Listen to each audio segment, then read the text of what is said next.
Hello, everyone.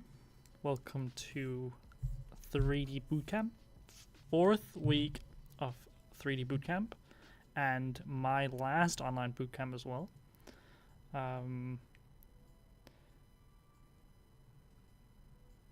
My name is Matthias. Usually a lot of people call me Mito. I'm also known as Mito on social media. And I will be your teacher today. I have also been the teacher on the previous 3 bootcamps throughout this month, doing all the different things. And yeah, I'll be doing that today as well, and have my last time doing that online. And then starting from next month, don't get me wrong, we will still have online bootcamps, but they will be hosted by someone else, another previous student who is now a graduate. And yeah, so how are you all doing today? For anyone new here, hello, welcome. Excited to have you here, and for people who are returning and have been here other times as well, welcome back. So this is CADA Trumax's 3D Bootcamp, which is an introduction course into the world of 3D, basically taking you through a lot of the basics of how 3D works and what we work with on a daily basis. CADA Trumax is an education located in Denmark, Copenhagen, a physical education that you can take. It's only physical, not online, sadly. But basically the education is teaching you everything in the 3D world, I guess, allowing you to basically learn the whole pipeline of how creating movies, games, ads, all these different things works, and with the goal of making you industry ready. So they're basically focusing on making sure that all the students that come out on the other side will be able to get a job afterwards, and work in the industry with enough knowledge to work at the desired level that a company wants from a new graduate. Doing great, thank you. Nice, Christian. You're doing great. So we do have a moderator in chat, and basically controlling the chat, so all the messages that you see of the stream isn't me, only one of them, but that doesn't matter, just to be able to take a look at that and all, if people do have questions or things like that, so it's a bit easier to track while I am educating. And yeah, so I am currently a student at CADA Trumax. I am a 7th semester student, which means I'm on my last semester of the school, of the education. I am currently in internship. I'm interning at a games company called Beta Dwarf, and I am working as an animator at that company, doing game stuff, very cool things. So this bootcamp is primarily run by students right now, in this case me, and then in the future, starting from next month, you will be introduced to a new student or a graduate that will be teaching you in all the different things that I also taught throughout this month. And maybe also, if you do follow our social media, we might be doing some posts that allow you to choose some of the things that you want to be taught at the different boot camps. While I'm at it, make sure to go download the link that is pinned in the chat. If you do feel like following along, you don't have to. You can also just watch and hang out and ask questions and enjoy the background noises, I guess, of me talking if you want to. But I have made a file and uploaded it that you can download in the chat. So do that while we're just going through this introduction stuff. because yeah. So, we're doing texturing today, the 4th week of bootcamp, and we're doing texturing. Basically, what I want to teach you today, it's going to be pretty simple. There aren't going to be that many like complicated things. A lot of it is just going to mostly be creative, where you're able to express your own creativity, very fun stuff, and do some painting on a model that I made, which is the one that is in the chat. I just made a sword because I feel like that might be kind of fun to paint, and I feel like a lot of the times when we do swords or weapons and such, we get a lot of different results from the people following along, so that's also very exciting to watch, in my opinion. But yeah, and by the end, you'll have like a pretty decent painted sword, I'd say, hopefully. A lot of it is mostly just gonna be me taking you through how to set it up and actually have the be able to paint whatever model that you do have, just so you can to get to that point and do some cool stuff. And then after that, you can basically just go ham with painting all your stuff. I'm not a texture artist. I am mostly an animator,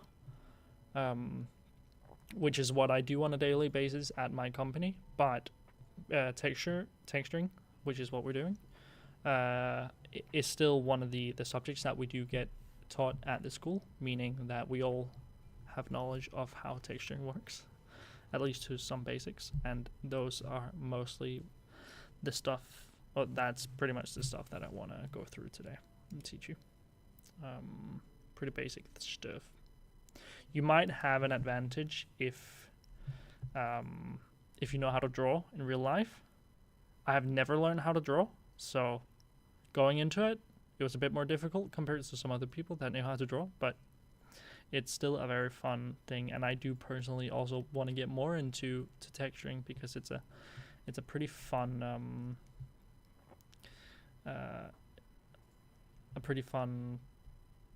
what do you call it, like subject to practice, I guess, being able to paint your own 3D models and such.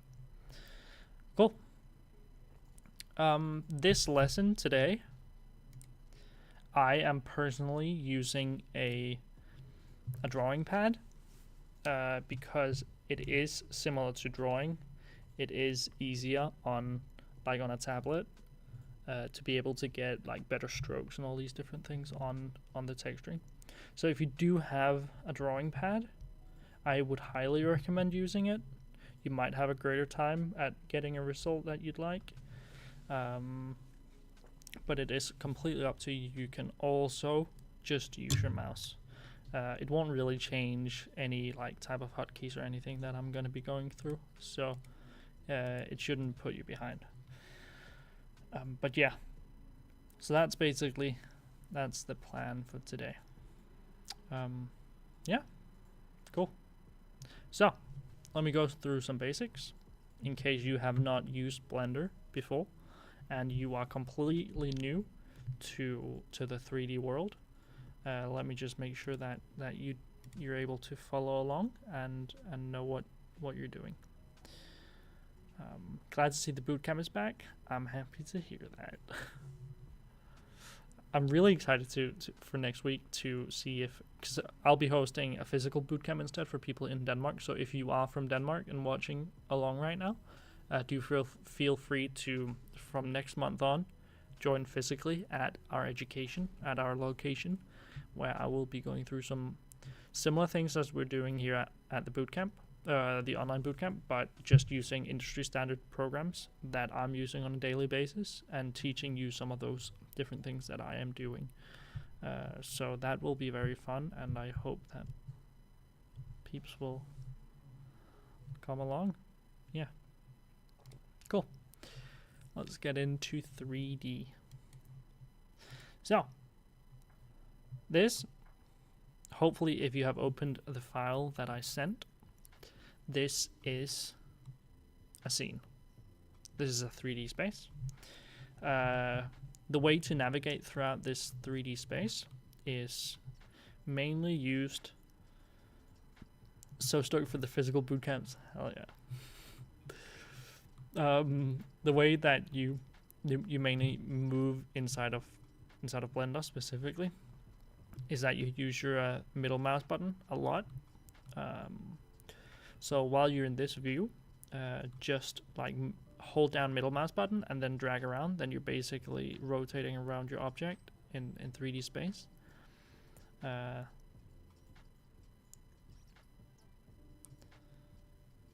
friend did join CADA actually. I was wondering if you'll be hosting another open house soon. We are, I think, next month. Do correct me if I'm wrong, Christian. I'm not too sure, but I think we will be having an open house at some point next month. I think the last Wednesday or Thursday, I'm not too sure, in the month. November 22nd. Yes, that one. So if you're interested, do come along and take a look. That'd be very fun. Who's your friend who joined? I don't know if I know them. If it's someone from the newest class, then I might not know them. But if it's someone from another class, then there's a chance. All right, 3Ding. So to rotate around your object, you just hold down middle mouse button. If you want to do something called panning, then you hold down Shift on the keyboard, and then you drag, or like hold down Shift and then hold down middle mouse button as well, and then you drag. That allows you to pan the camera around. 666. To zoom, we have two ways of zooming in 3D.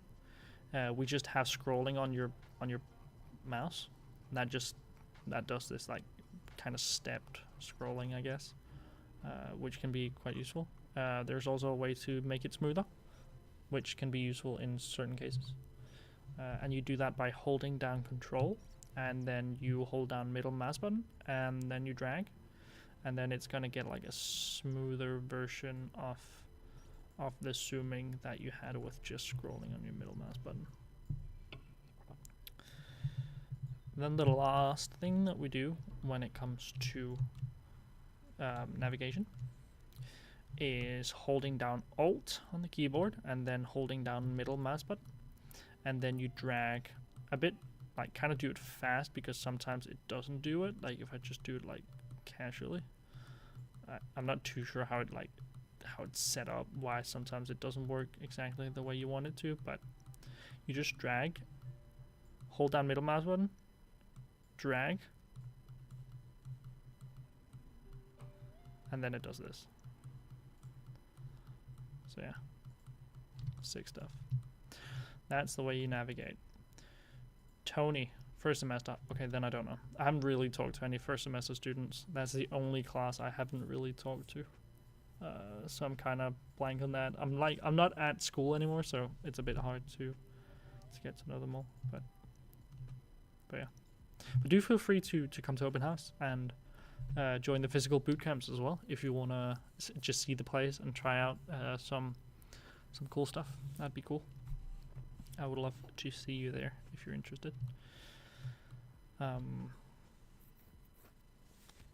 Cool. So that is navigating in 3D. When it comes to like general 3D stuff, then we also have like this object that has like something called polygons and stuff. We're not really going to get into that, but it's basically made up of like these squares and edges and vertices that pretty much make the 3D. But because we're doing texturing today, that might not be as relevant. If you are interested in learning more about that, do come to future bootcamps or rewatch our older bootcamps that you can watch under our YouTube channel under the live, I think the live section. Then you can see basically all the VODs that we have done in the past of different bootcamps. Yeah. Cool. So we're doing texturing today. It's painting. It's 3D painting, pretty much. The way we go about this is that we want to select this object that we have in our scene. I'm not sure if it's necessary, but let's just do it for the sake of it. We select this, and then up here at the top of the screen, you can see all these different tabs. They are used for an amount of different things. Today we are going to be using the one called texture paint. So do click on the one called texture painting or texture paint, and then it's the one up here, and then you will be met with this screen. Cool.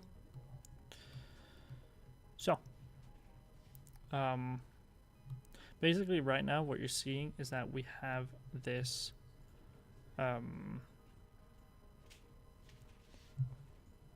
hello. All right, so your future teacher, I guess, is here to look at this, like take a look at the school and stuff.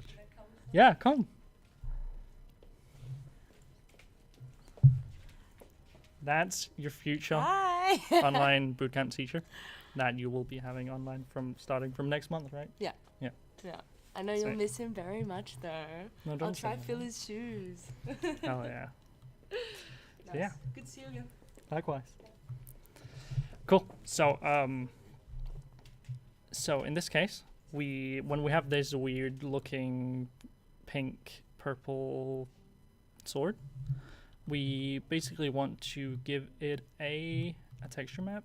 And the way that we do this is by over here to the to the right of the screen. You can see this little plus. If we click this, it will come up with different options.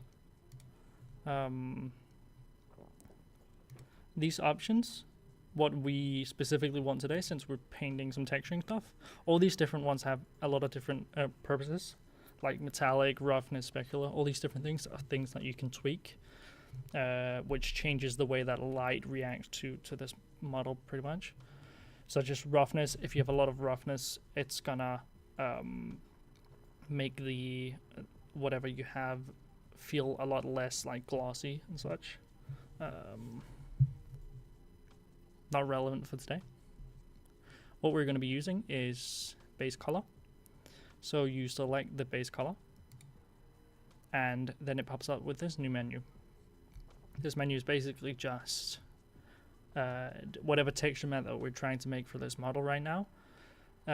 It's basically the resolution of how high quality we want this to be. A lot of the times you'd be like, oh, let's just make it like the highest quality ever. But when it comes to company or like production stuff, we don't want to go too high, because the higher it is, the more difficult, or the heavier it is pretty much, which makes optimizing of these different things a bit harder. So we kind of want to avoid making it too high. But in this case for today, since it's like we're not going to be using it for anything really, let's just do something like 2K. So right now this is like 1K. We want it to be like the same size on both of them. But what we can do is that you have this number. When you select it like this, you can make this little star sign. And then you can write 2, kind of like times 2. If you do that and press enter, it's going to pretty much double it. I learned that trick like yesterday. Like, it's so cool. I didn't know that was a thing. That's pretty sick. We do that on both of them to make sure that they are the same size. So we're basically creating a square. That's what's important. And yeah, we can also give it a name.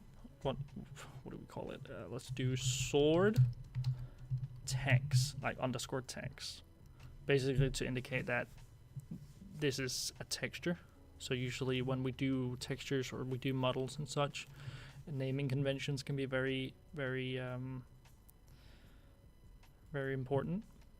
And to indicate what this certain specific thing that you have in your scene is, we do underscore something. So if it's just like the geometry, we do underscore geo. And if it's a controller, for example, we do underscore CTRL, all these different things to basically allow you and the people that you work with to know what exactly it is in the scene. So I'm just going to do sword text, because why not? Then we have this one called alpha. So today we're not going to be using alpha or any alphas, so we can just take that off or take it off. We don't really need it. It's basically just if you're creating something that is invisible at certain places, like you want it to like see through at certain places and such, an alpha is like what you're using for that, to be able to tell the texture of the model. This place you're supposed to be transparent, so it doesn't appear. Doesn't matter for today. And then we have color. So the color is basically what color it's gonna apply this whole like just fill layer of a certain color on your object whenever you make this. And this is basically just to tell it what that color should be.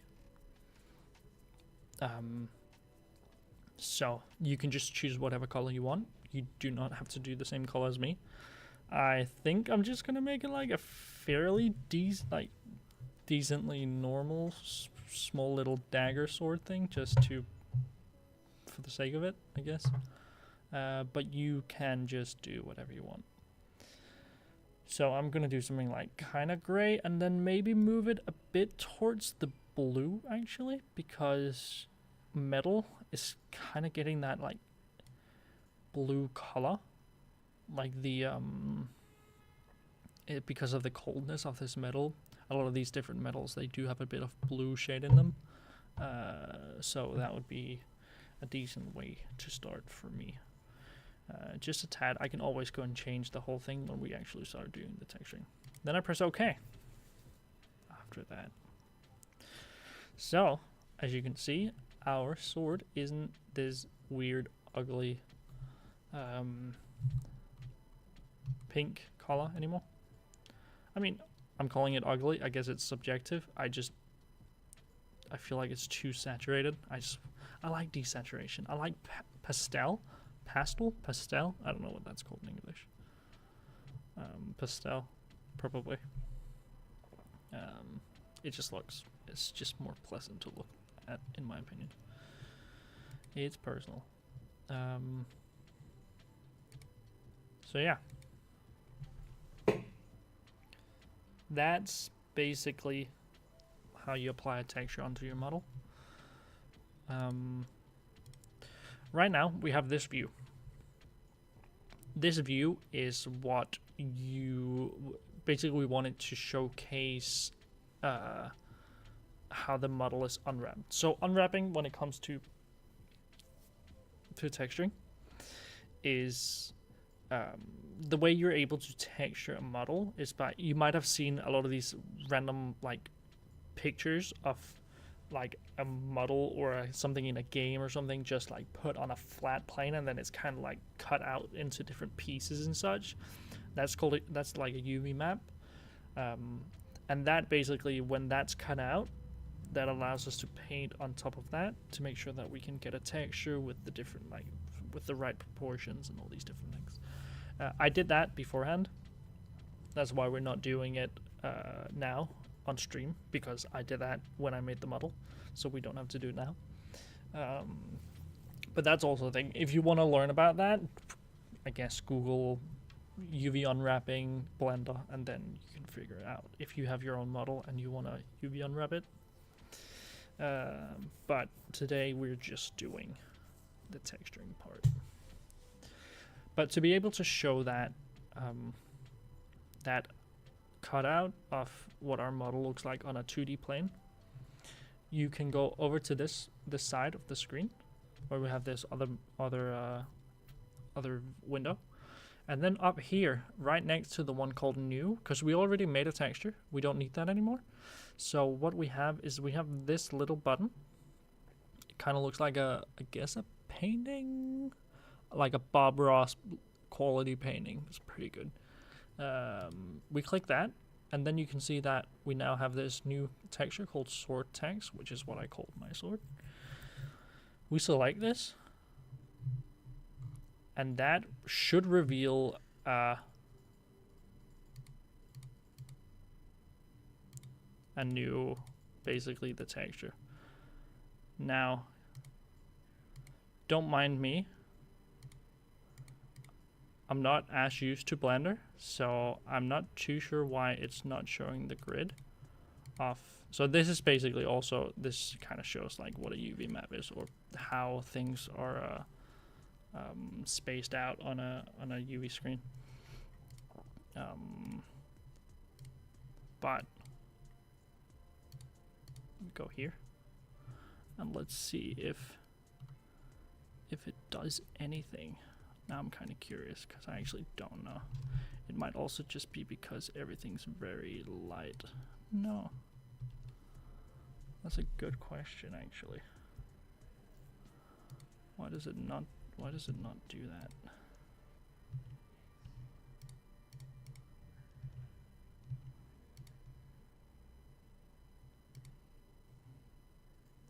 I mean, I guess I'm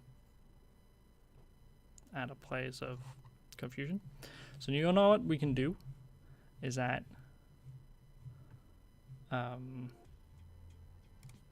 we can take this, because this is the only way I know how to troubleshoot it. We start from the bottom, so I'm just going to do it fast. If you didn't run into the same issue, I'm just going to do this, and then I'm just going to do the exact same things that I did before, because why not? Cool. Don't want that. We can call it again sword text.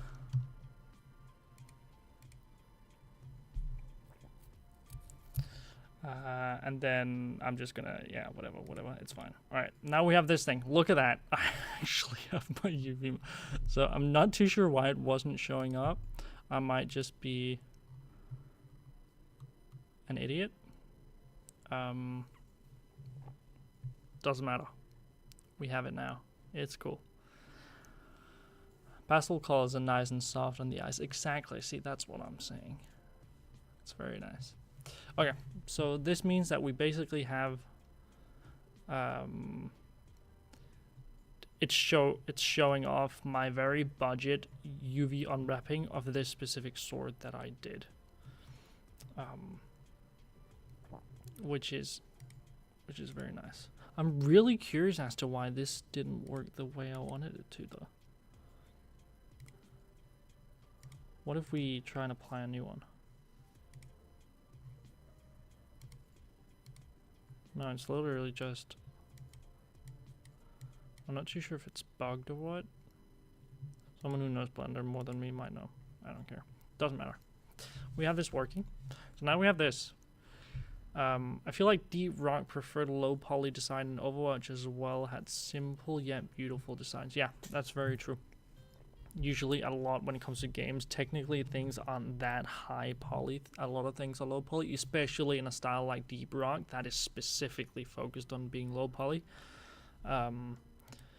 It is fairly like a pretty interesting style to work with as well.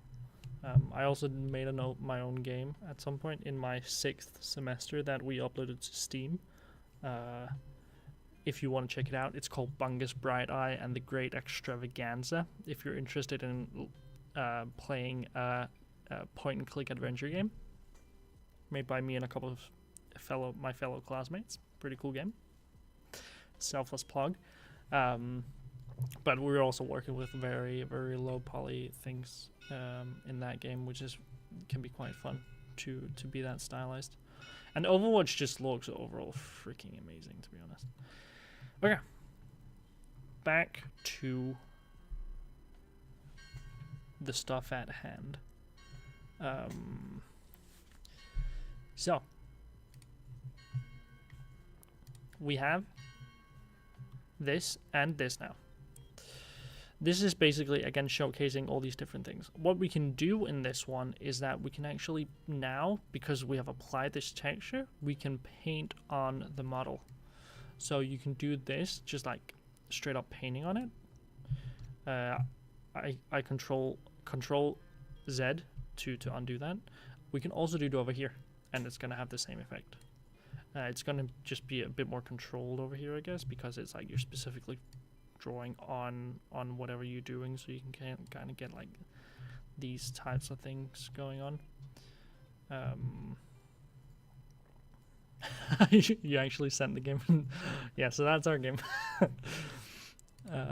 Bunga's Bright Eye and the Great Extravaganza.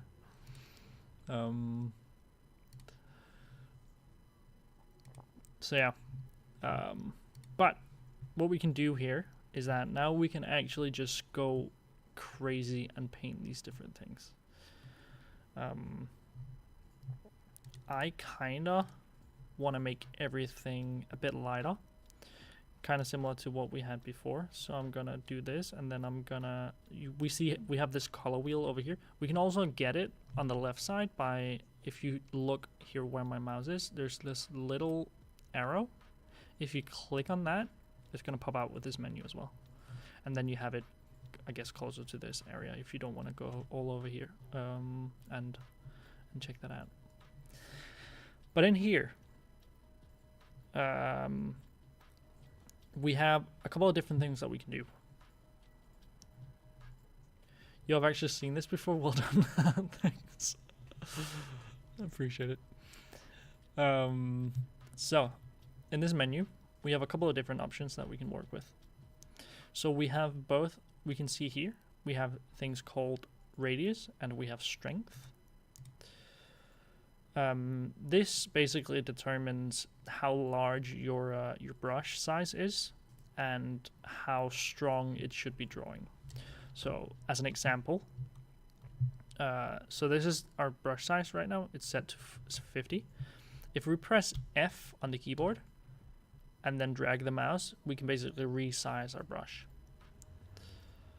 And then it's going to be applied to this. You can also just like drag like this, and then you can get the same result. But usually a lot of the times in 3D programs, we do prefer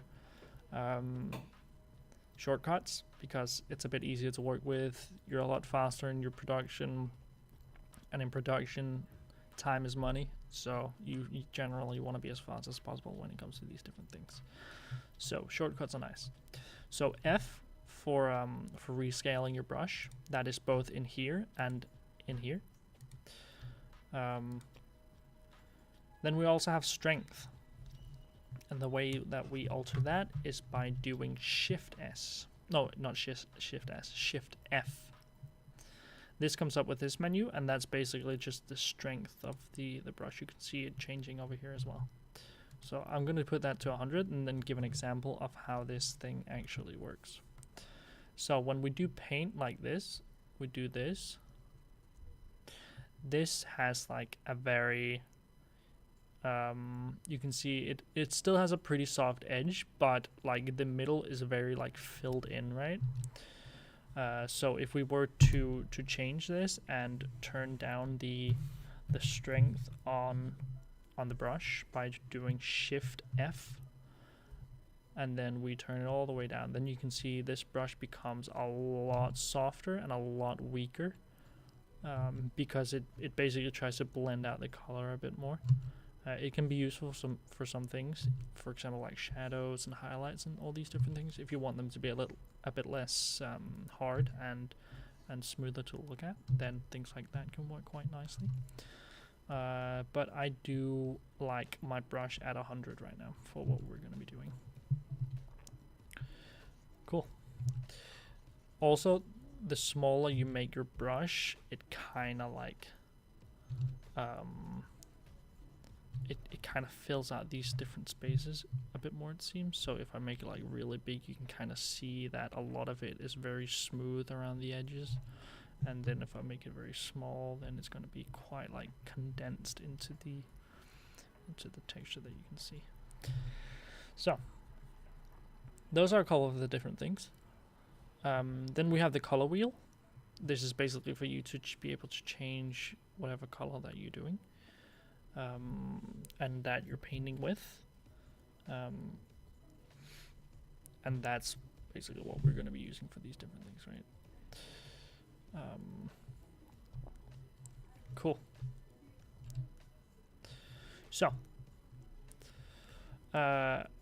in here we have a couple of different things as well. Most of these things we're not really going to be using today, but a lot of it is like altering the different brushes that you have, and like the spacing between the brushes, which is like when you do this, it's gonna create like a larger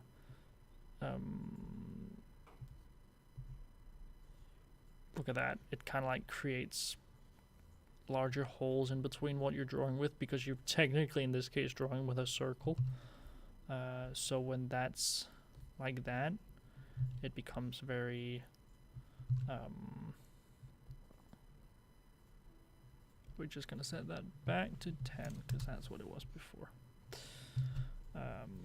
It can be useful if you want to like make a pattern with certain specific types of that, but I usually don't really use that. It's completely up to you though. Cool. Then we have this thing called stabilize stroke. So this is basically if you've used any type of 3D program, no, not 3D program, like drawing program and such as well, there's usually a stabilizer inside of the program that allows you to, when you're drawing, it kind of like drags it after your mouse, allowing you to make a lot smoother strokes in whatever you're drawing. That's the same case as here. We do have this stabilizer, which is quite nice to work with because that means we can make very smooth things. Cool. Then we have something that's called fall off. So fall off is basically the way that the brush acts and how it like creates the edges of the different things. Like you can see here, it's still kind of like the texture does look kind of blurry whenever we do this, like the edges of it. But for example, if we choose down here, there are a lot of these different options that we can choose between. If we choose the like the right one, that basically fills out this whole space. It becomes very hard. So all the edges are extremely hard now, and not that like soft edge. Depending on what you need, this can be quite nice to use as well. If you do want some harder lines and not as smooth of an edge on your different drawings. But all these different things basically give you not that big of a difference of a result, but they do give you a different result nonetheless. As an example, we can do like this, boom, next, this, pow, this.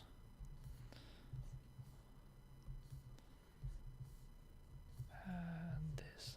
As you can see, all these different ones are made with one brush, but they're just used, I've just used different fall-offs to create these different things. So I'm gonna go back to the basic one. Actually, I quite like this one as well because it still has that hard edge, but it doesn't like become extremely hard. So I'm gonna keep on that. It's up to you though. Cool. So that's like some of the basic things that you can use in the program, at least, that will allow you to draw. Honestly, at this point, it mostly just becomes about you going crazy with being creative and such. There are also a couple of different options up here, and all these different options, they can do some different things. So all these are basically used as different types of brushes, having different purposes. Right now they're not really doing anything, all these different ones that I just used, but that's because they need to interact with something else. So if I do this and then I do this, that does nothing because I don't know how this brush works. But if I do this and I do this, would you look at that, I can basically smudge out the drawing that I've just made and create some very weird, very weird things, as you can see with me doing this. It's like if you were to draw with chalk, I guess, on like ground, and then you like run your finger over it or something. You're kind of like erasing it, or not really erasing it, but you're doing some stuff to it. That's for sure. And yeah, these are a couple of different ones. Fill, we all know that. I'm going to be using this right now because I kind of want to change this into something that is more blue and maybe a bit darker. And let's do fill. And now it's basically just going to fill the whole area. This is a pretty decent color, as I would like it to start. And yeah, these are basically the tools that you are able to use for the different types of drawing. Again, you can draw on top of this, or you can draw on the actual model itself. That is completely up to you. You are not limited to that.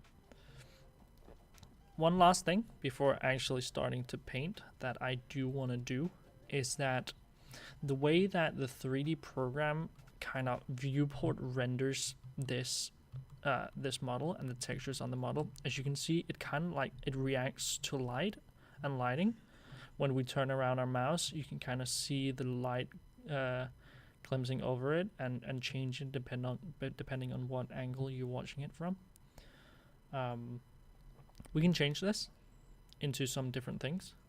Right now, I feel like this, the way that this looks right now, can feel quite dark, even if this color, like if you're trying to put them side by side, it kind of looks like this is a lot lighter than this.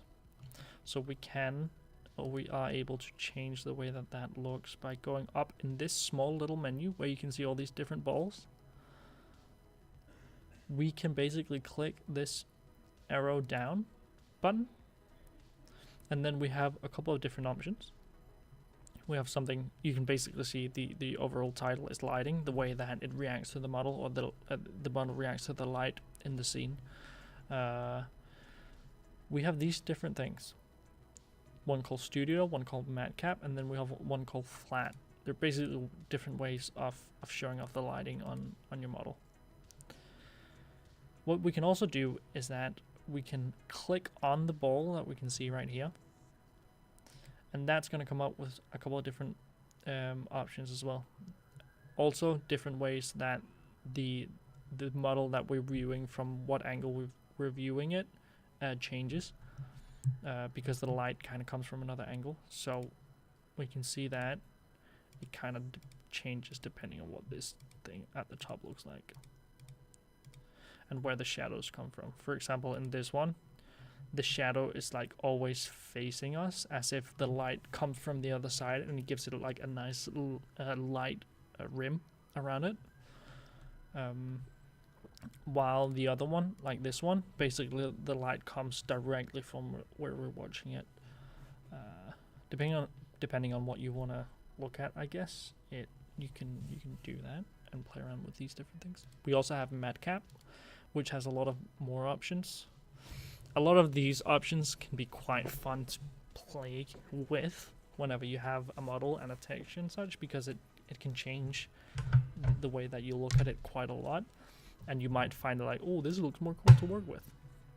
It can be quite fun to work with, but it can also hide a lot of what you're actually doing and the colors and the way that they react to the lighting of these different madcaps. So like a lot of people, for example, use this one.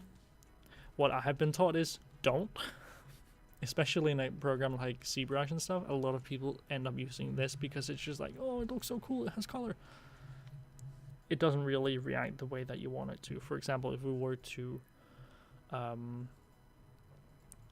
go and change this completely to, I don't know, let's do green, and then we were to paint on top of this, it basically, even though it does become green, it gives like an extra layer of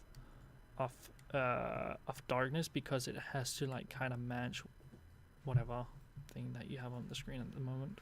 So even though you can see that this is very light on our UV, which is what it actually looks like in the scene, it becomes very dark and this kind of like mossy green. Not as fun to work with, but you're welcome to use it to get a more fancy look at your sword, I guess. Then there is also a fun one though that I figured out that they had in Blender. I didn't know they had that, but they have like a cell shading thing, which can be quite fun to use if you have made like some textures of something and then you want to go and look at it in like a cell shaded way. A lot of games they use a cell shader to get these very, very hard shadows, as you can see. Like, they're extremely hard. But it can look quite cool.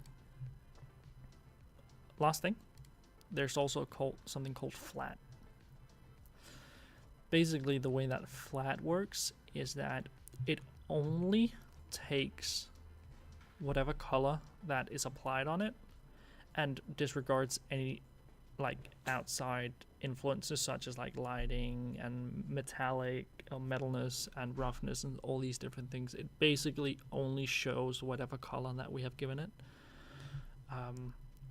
and that you can see this color pretty much matches the one that we have on the left. This can be quite nice to work with actually, because it's really easy to see exactly where you're putting your colors, especially if you're doing very stylized things. They can be quite nice to get some nice shadows and all these different things when working with it. But yeah, I think for now, I'm gonna go to Studio and then I'm gonna choose this one where you can see the light, because it gets a lot of light and it's easy to see what's going on without the shadows interfering with it. So yeah, let's paint. I guess. So this is a sword. I gave it quite a light color, I guess. Maybe we don't want it to be that light, so I'm gonna go back to this like bluish tinted, and then I might turn up the darkness of it, or the yeah, that. And then I think I'm gonna fill this up again just because, if it wants to. Oh, I guess because it actually like changes depending on what brush I use. Nice. So I'm gonna do this. I'm gonna make it a bit like this. Now we have like a decently, it's not like metal, but it's kind of metal. It has that like blue tint, which can be quite nice. What can be quite nice to do when it comes to painting these different things is basically blocking out the way that the colors work. You do that when it comes to drawing as well in some cases. You can obviously draw in different ways. You can also texture in different ways, but that's like one of the ways that you can do it. Be able to block out the different colors of the different sections of whatever you're making, and then after that going more into detail and adding all these different shades and such. So that's what we're gonna do, cause why not? Cool. So I think this color fits the blade and the metals like decently well, so we can keep that. I do want to change the coloring of some of the other things though, such as like this. This is the handguard I think we learned from last time when we had modeling. I do want to change this handguard to something more like, what could be an interesting color, kind of like sandy, like a sandy gold-ish metal. I don't know if that's considered bronze. It might not be bronze, but kind of want that just to get that nice coloring of that. Right now it is we still have that, like, or at least I have stabilizing on, which can be a bit annoying to do when you just want to like create a very nice block out of some coloring, because otherwise it kind of like still tries to smooth out that shape that you have created, and or like the shape, or the like kind of like the stroke that you're making, and it can take a bit longer to actually create whatever you want to do. So I just deactivated the one called stabilized stroke, and then I'm doing this until then. So as you can see over on my model, it actually changes changes the color. So now we have this different color, this like sandy looking color on that, which I feel like can fit decently well. Then later on we can add some more like shadows and all these different things to it. So right now I've split it like this texture map. You might be a bit confused at looking at what's going on here. Can be confusing, don't get me wrong. But basically the way that I've split it up is that these two boxes, that's the handguard. Then we have these four like long, tall things. That's the blade itself. Then we have this boy. That's the bottom part of the... I don't remember what you call the bottom part of a sword. Like the nub. The sword nub. I feel like we found the name last time, but I don't recall what it is. And then we have this. That's the ropes around the handle and the sword. What's a nice color for something like rope? I guess like a reddish looking thing, right? Wouldn't that be like a decent color? I feel like I would quite like that at least. So I'm gonna go in. I'm gonna find like a... What's a nice color? Kind of like maybe a bit darker. Maybe not. Maybe something like this. How does this look? That can be quite nice actually. That doesn't look too bad. So we're just gonna do these. In this case, it would actually be quite good to also use the if we go under if we go under fall off, and then we can choose the last one. That basically just means that it removes that soft edge that we have on the brush, just to get like very hard shapes to make sure that we do get all this coloring going. Again, you can do this with your mouse as well. You don't have to do... I'm using my pen or my tablet, just because it becomes a bit easier when you have to make shadows and such later on. Look at that, beautiful. So basically, what I'm doing right now, I'm just trying to create all the basic colors of these different things. What you can also do is that you can color pick.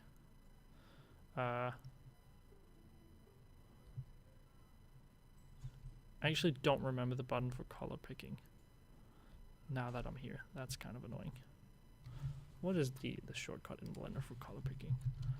Blender color picking shortcut.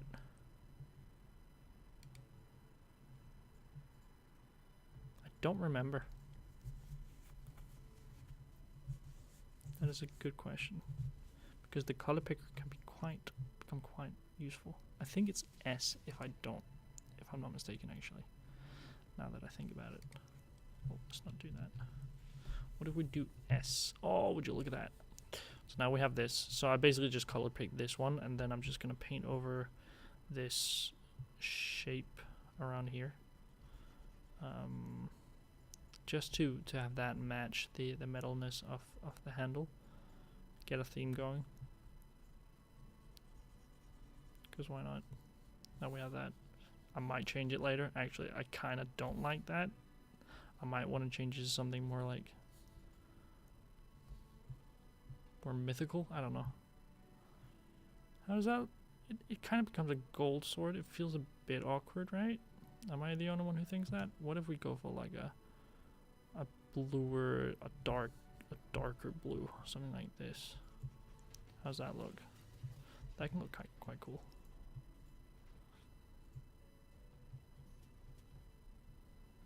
Very personal opinion, I guess.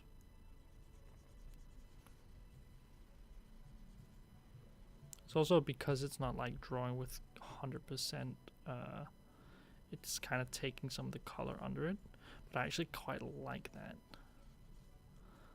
I'm not complaining about that. Alright, that also looks kind of... It's fine. You know what? We'll get to shading and stuff later on. It's fine. Cool. Then we have this blade. In the blade, I actually made a couple of different, like, you can see these small little cuts that I made just to make it look like a bit more interesting. It can give some nice variation in the blade instead of just having it be like completely flat. Those different things are also in this UV map, as you can see, because you can kind of see like these different things around here. What we can do is that we can go in and then we can maybe like take this color and then we can make it a bit darker. And when we have that, and we press F for color picking, or not for color picking, for size, I guess, of this thing, then I can go in and paint this. Make it look real nice. Obviously, when you zoom in, it becomes very pixelated because you're not really supposed to be looking at it this up close.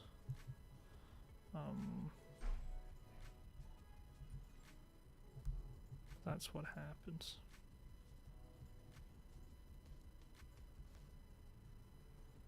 So honestly, when it comes to texturing, it can be quite chill. You're kind of just sitting in your own world, just doing some. Like, I'm being very perfectionistic here, even though it might not be that necessary, to be honest. But while we're at it, might as well, you know. Just cause. Get those lines. Alright, that should be good enough. Look at that. Now if we look over on the actual model, you can kind of see that it changed color in here. It's not that visible because it's quite light, I guess. But if we go into the flat shader, you can definitely see that it pops off like that then. Actually, the more I think about it, I don't like how dark it is at the bottom. But we'll get to that. It's fine. Then we also have the stylized version. That looks kind of cool. Kind of sick. But we're going to go back to this. We're also just going to apply that to all the different ones. Honestly, we might even make it a bit darker. Just have it stand out a bit more. But at that point, you can also like go in and just like make highlights and all these different things on it, just to make it look extra nice and extra poppy. A lot of these different highlights and such you can do at the edges of the actual sword, kind of like a blade. Usually a blade has like a nice white or light highlight on it to really indicate the sharpness of the blade. Which I guess is kind of like weird because in our case, the model that we have, it's like really thick. So it doesn't really have a sharp blade, but it looks cool. I swear. Guess it's personal preference. What you can also do is that you can press X on the keyboard and that kind of like switches between two colors. As you can see up here, we have two different colors. What I can then do is I can press X and then I can press S to catch this color, because now I have these two different colors, and now I can like kind of switch between. If I do go outside of the line, kind of like this, does that make sense? Because then I can kind of like undo the mistakes that I've made in the model, switching between those different ones with X. So let's find the other cards. So we have this bad boy down here. We're gonna press X and then we're gonna switch to the other color that we have, just to get that going. Get all these different ones.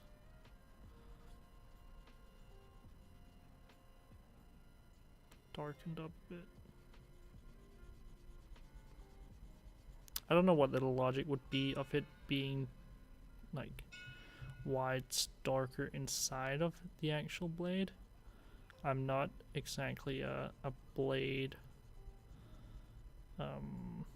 or a weapon master when it comes to theory on how metals work. But I think if there's like an indent, it becomes darker than the outside pretty much. Because I think usually it's you start to, or you kind of like, you polish the actual blade, which makes it very nice and shiny and light and look very cool and very shiny, and then you can show it off to all your friends, all your enemies before you before you fight them, I guess. And then I guess having a shinier sword probably also makes it more useful, but also just makes it look nicer, right? It does become darker, yes. Look at that. Wow. Look at me being a fucking genius when it comes to blades. Clearly. Cool. We have that. See, some of these things do annoy me, but you probably don't really see them when you actually see it from afar, so it shouldn't be an issue.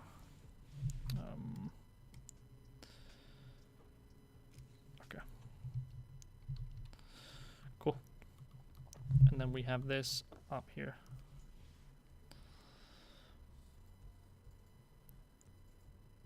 Looking great. Thanks. What I'm gathering from this is that I should start texturing more. It's quite nice. It's quite like soothing, therapeutic, if that's the word.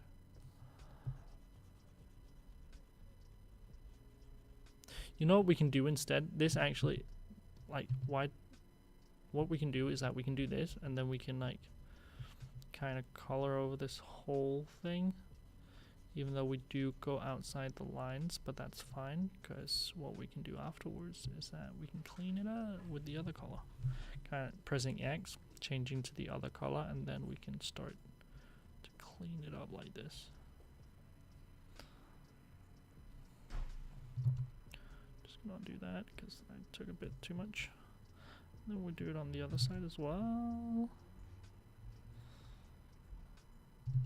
Kind of like this. Would you look at that? Beautiful. So now we have that, and then we can do that on the other side as well, because it is a two-parter, as you can see up here. If we look, it has like these two different sides of it, because I kind of cut it up in the middle, and that's why it has like these separate sides.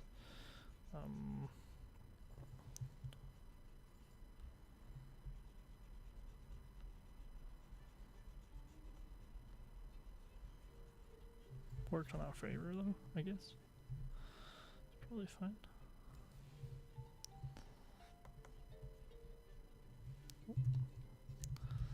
It's not as easy. You know, one thing that is not fair in the world is that everything isn't made for left-handed people. That includes drawing tablets, which is surprising because I feel like when it comes to like creative things, a lot of the time, a lot of the creative people in the world are left-handed, which I don't really get the logic behind. But having like, I think my class, like half of us were left-handed. And I don't get how that makes sense, because usually you just see right-handed people all over the place, and then you do something creative, and then randomly there's just like a ton of left-handed people. Cool. So as you can see, now we have this like kind of lined out. We have the base colors of these different things. I might again want to change this because I feel like it is a bit too dark, but you can also change this to flat, and then you can kind of see the different things on the different colors that we have done on it, with associated, because why not? It looks cool, especially this down here. Looks pretty sick. Oh no, wait, what did I do? I didn't mean to do that. All right. I'm going back to this. So I think I want to change this up a bit because it does become a bit too dark. So let's do S, pow, and then let's make this a bit lighter. Maybe something like this. That also means we might be able to do some like some bigger highlights on it and such. Like some darker highlights, which might be hard if it is already that dark. So.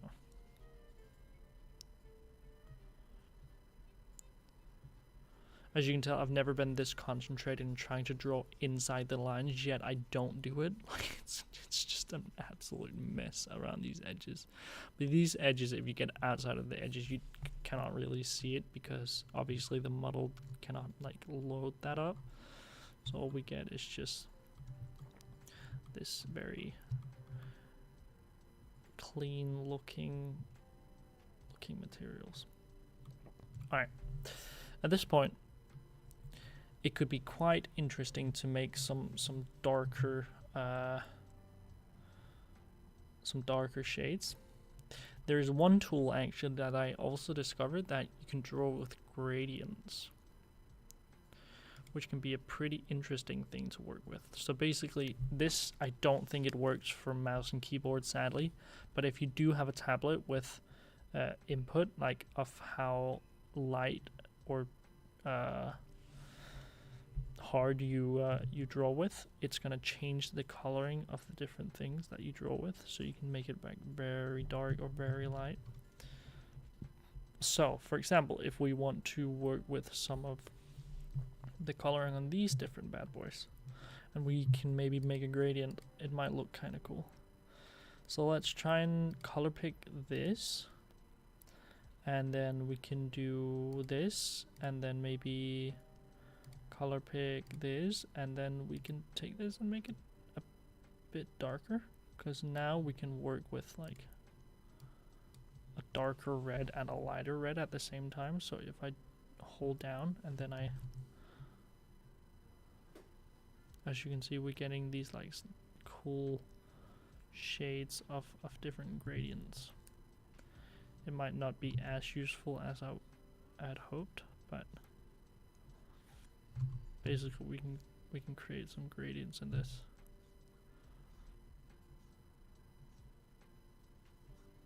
But obviously you can see it makes a lot of these different cuts, or it doesn't look as clean and all these different things, so it might not be as useful. We could also do something like completely different, just go into fill mode, go gradient, and then we could do, what's a cool color? Let's do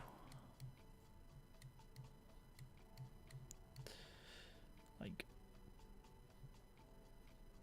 pinkish, and then like orange, maybe something like this. We're kind of making, that's kind of a sick color, and then we would be able to do something like this.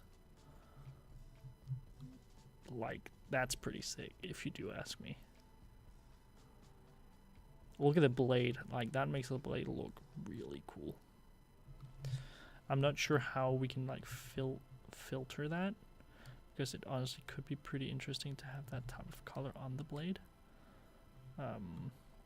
Or something similar, like we could do this, and then we could do like a blue shade, and then we could take this and like maybe this, and then make it even darker, and then how does that look? Like that's pretty sick as well, right? CSGO now used to be like, right, yeah, they just took that, they made a fade, and then they just took the gradient fill brush and then they just like cranked it up all the way. Honestly, I really like the way that the blade looks like this. I'm not too sure if we can like mask it out. I'm not as, there's texture mask.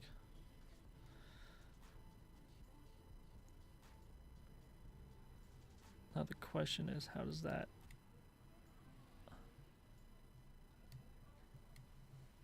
No, I'm not too sure.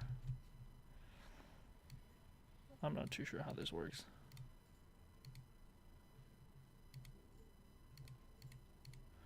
No, let's forget the masking, because I don't know how it works. But I do kind of want to keep this for the sake of it. So let's do that. You know, completely shifting the plan. It's fine. Now we can draw on top of this.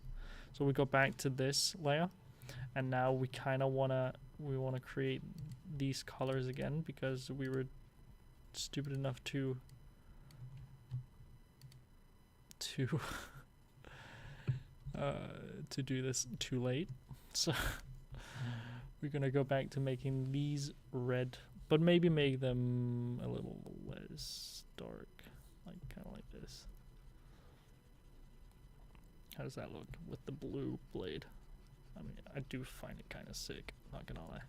Fade does look very cool. Like, honestly, gradients in general, they do make some pretty interesting coloring. A lot of stylized things do that as well. A lot of stylized games and such, they do like using gradient coloring, which can get like a pretty interesting result with not a lot of effort. We have done that a couple of times while like working on some projects at school, because it gives like a pretty interesting outcome with some pretty simple texturing that where you don't really have to put that much effort into it, if that makes sense. Alright, what would fit this like very blue blade though? Does anyone have any tips or like ideas of what could be very nice to have as a handle? I feel like gold could still look quite interesting if or am I wrong? Let's not do that. Let's just do this. Yes, Subway Surfers basically only use gradients. Oh, I actually didn't know that. I'm not surprised, but so what if we do this? How does that look? Does that match the... I mean, gold would be cool, maybe in the cracks of the sword. Yeah, that's true. Like the inside of it being gold. That's interesting. I don't know how I feel about that one, to be honest. Let's do this though. So right now I'm using my mouse because I don't know. Sometimes it can be a bit easier to create these larger shapes or larger colors of stuff, instead of having to rely on the pressure of my pen. This is giving me Clash of Clans vibes. Does Clash of Clans do that as well? I actually don't know. I am not too sure how Clash of Clans works. I am not familiar. Alright, would you look at that? The bottom looks kind of cool with the gradient though. Doesn't it? Kinda. It's definitely interesting. Alright. But what we can also do is just like create some pretty basic like maybe some dark edges or something on these different corners of the blade. Let's see.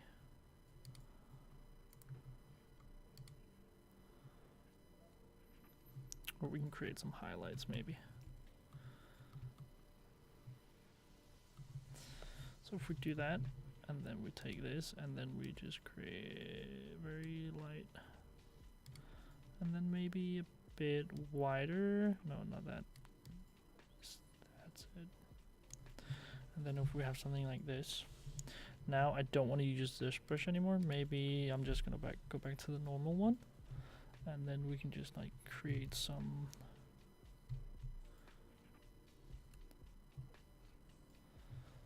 interesting highlights. So again, you can draw on the model itself as well. Just to have these different... What if I make this like less crazy?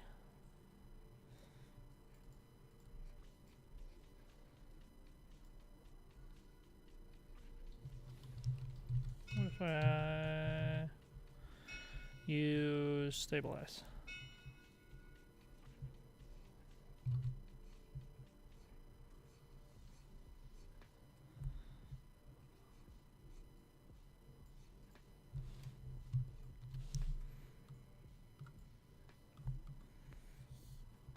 create some pretty basic. Maybe this stabilizing is a bit too large. Let's put it there.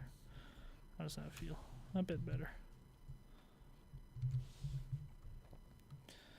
A bit better. Oh shit.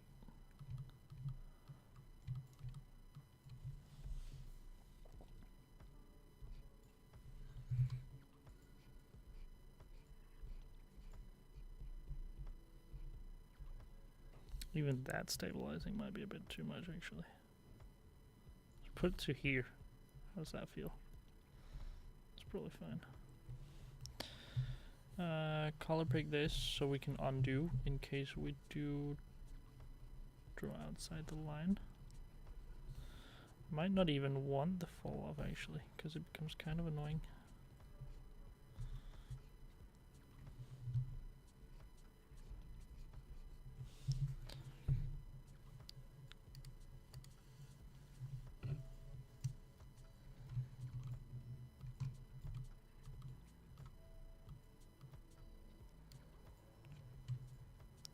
Having pretty basic highlights can be quite nice though.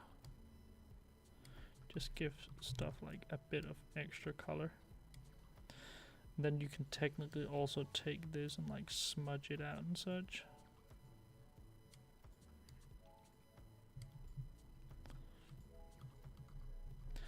Might honestly be a bit too little. What if we make this bigger and then we like really turn down? How's that feel? No, that is like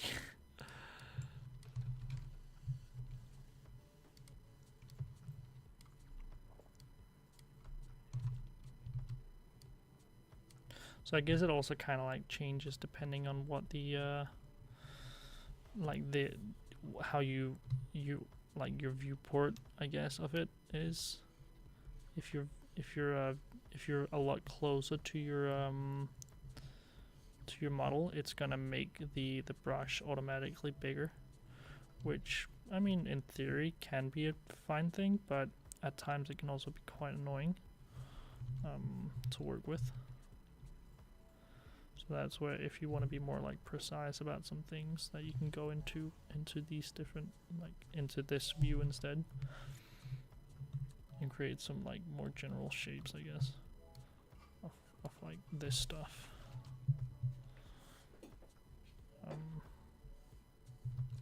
Completely up to you though.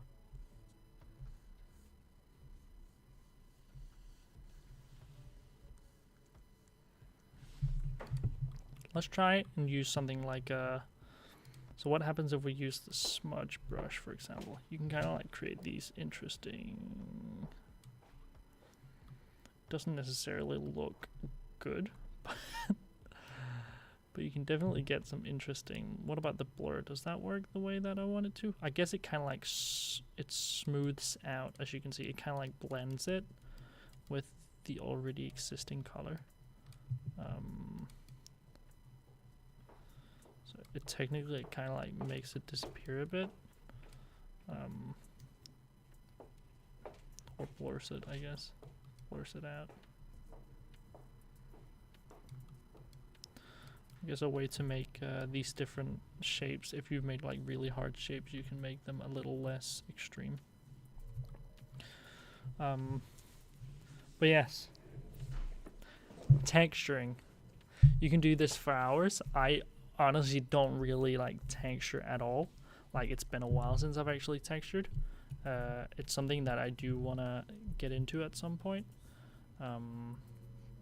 Because it can seem like quite a fun thing. You can get some really nice and stylized things from it.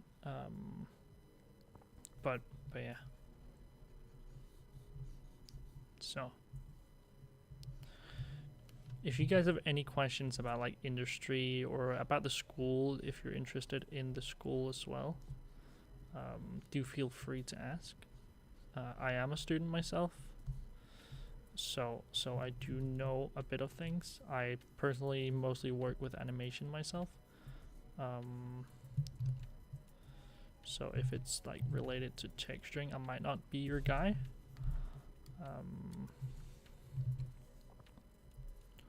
But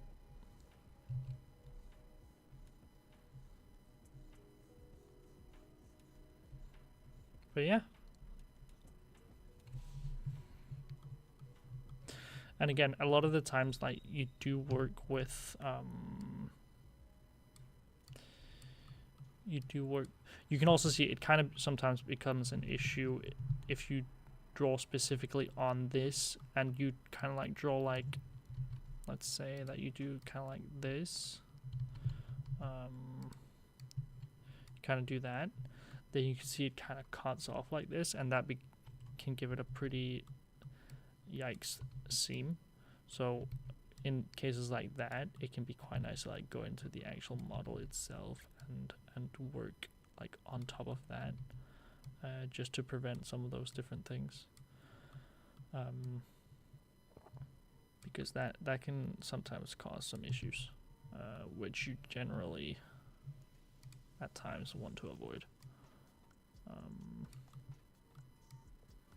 But yes, texturing. Would you look at that? Wow, that's crazy. Cool. Oh my god. See, when you do that, sometimes it can have a stroke, so be careful with doing stuff like that. It might freak out your program just a teeny tiny bit. Now that you've been at the school for 7 semesters, do you have a favorite project that you've been working on at CADA? Definitely my 6th semester project, I think. That was my thesis project. And basically, like, where we had half a year to create pretty much whatever we wanted, and I, along with 2 of my friends, we came together or like 2 of my classmates as well. We came together and was like, all right, let's make this game. So we did. I was the animator and tech artist, rigger, a bit of rigging and stuff on that project. That was a lot of fun. Like, working half a year on like a big project like that was very exciting. To come in every day and kind of create that, and in the end even uploading it to Steam, which was a huge like, I guess, accomplishment in life of being able to upload your own game to a website like Steam, right? So yeah, that was very fun. That was very interesting to work with. Another thing is that when you do work with, like, texturing wise, when you do work with gradients, a lot of the times in the flat coloring of it, the gradients can look very nice, because it doesn't really react to the lighting. So getting effects like these, which looks quite interesting, and even with lighting, like, it can be quite interesting to have stuff like this. Playing with a lot of these different things. Obviously, it changes a lot depending on what type of lighting that you do have in your scene. Things like this, it becomes very dark compared to what we saw before because it didn't have direct lighting, kind of like this does. Oops. Like the Mad Cat, we also have this, the very stylized stuff. Regarding the actual course at the university, is there a fee for foreign students? So there's a fee for it's a paid education, not only for foreign students but also Danish students, that you do have to pay to attend the school. All the information is on the website if you want to check out the more specifics about it. But there's a fee to basically a monthly fee of attending the school. Though Denmark, luckily, is a country that pays you to study, and you do get a lot of help, basically, be able to make a living while you're still studying, because when you're studying you use a lot of your time on doing that specifically, which gives you less time to work. So we do get paid in Denmark, and that payment helps us pay for the tuition for the school as well. So it doesn't become as big of a deal because we do get paid by the government. The whole, like, process for a foreigner or for a foreign student is a bit like more complicated because they have to move to Denmark and then apply to the whole thing, which can be a bit of a task. But our school is also there to help make sure that that process becomes easier. And avoid some of those different things. But do check it out on our website, like our lovely moderator posted in the chat, where you can read all about it and make sure that if you are interested, that you will be able to attend stuff like that. While we're here, let me show off some of the projects that I've done, basically. I also show this one of the other times, one of the other boot camps, but might as well here as well, where I did a bit of texturing, specifically not in Blender, but this is one of the models that I did as a personal project, where I painted it myself, and then in this case there's like a cell shader on top of it. If you want to see that without the cell shader, we also have that version of just like the texturing itself, where you can see I did some of that on it. It's pretty basic, like it's nothing crazy, but it gives it a lot of like, it gives it a bit more life to look at, which is quite nice, and I'm quite satisfied with. This is specifically like a sculpt that I did and then textured on top of it, but that's an example of what you're able to do when it comes to these different things, and you could easily do that in Blender as well. So that is definitely not like a limiter or a limitation for what you can create with the program. But again, I'm mostly an animator, so I do a lot of animation rather than texturing, which is also one of the bootcamps. So if you were to come physically, you would be going through a lot of these different things as well, just in more industry standard programs that we use on a daily basis. But yeah, do check out the school, CADA Trumax, a very cool education, learning how to become a 3D artist and doing it for a living. And having it as a job and a hobby at the same time, because that's probably one of the coolest things, that you actually enjoy your job and what you do. I guess, I don't know, but it's very nice. So do check it out if you are interested, or join our open houses and the rest of the boot camps that will be coming up in the next month as well. So yeah, thank you guys for watching. That is the end of this bootcamp.